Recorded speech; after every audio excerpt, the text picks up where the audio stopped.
नमस्कार, NSC9 news में आपका स्वागत है। मैं आपके साथ शिवांगी।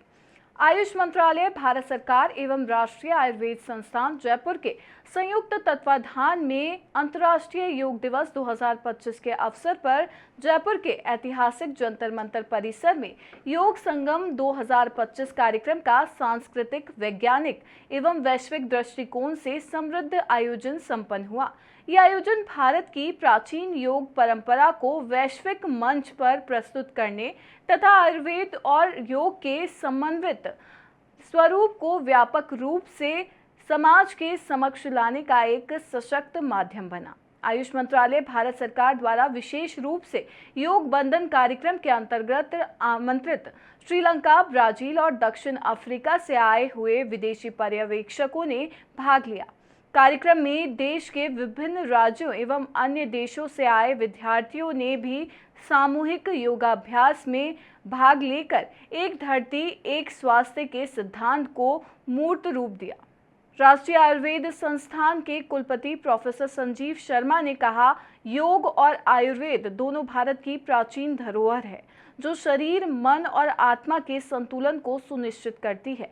योग संगम केवल एक आयोजन नहीं बल्कि यह भारत के सांस्कृतिक आत्मबल को विश्व के समक्ष प्रस्तुत करने का प्रयास है। हमें गर्व है कि आज जंतर मंतर जैसे ऐतिहासिक स्थल पर हमने वैश्विक सहभागिता के साथ एकता, शांति और स्वास्थ्य का संदेश दिया है।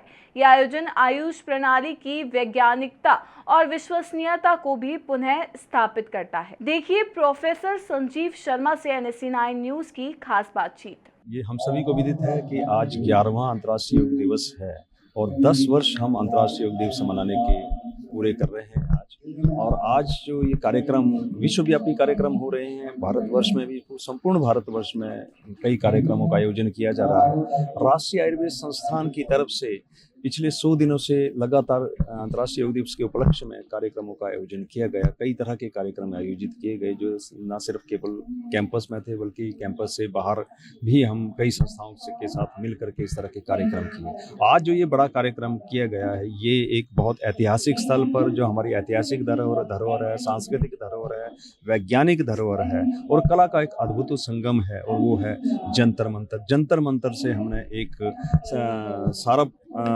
कालिक और सार्वजनिक स्वास्थ्य का संदेश देने का प्रयास किया है।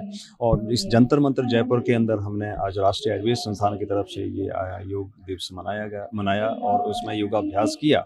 और इसमें सबसे अच्छी बात ये रही कि हमारे विदेश से भी आयुष मंत्रालय के द्वारा कुछ पर्यवेक्षक नियुक्त किए गए थे, वो उन्होंने भी यहाँ इस योगाभ्यास में शिरकत की।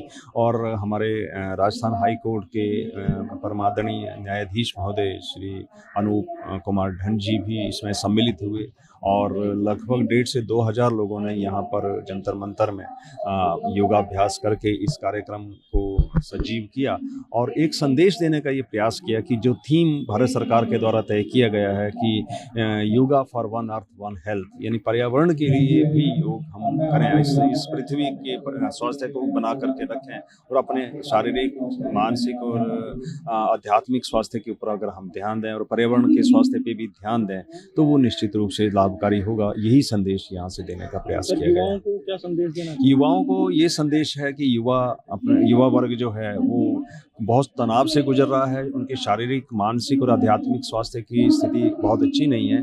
इसलिए योग से जुड़ना, आयुर्वेद से जुड़ना बहुत जरूरी है ताकि भारत की ये जो ज्ञान परंपरा है उससे जुड़ करके, प्राचीन जो भारतीय सिद्धांत हैं उनसे जुड़ करके हम एक होलिस्टिक हेल्थ की तरफ बढ़ें। सिर्फ एक फिजिकल वेलबींगनेस नहीं अपितु एक होलिस्टिक हेल्थ की तरफ बढ़ें। NSC9 न्यूज़ में इतना ही। आगे की खबरों से अपडेट रहने के लिए बने रहिए NSC9 न्यूज़ के साथ। नमस्कार।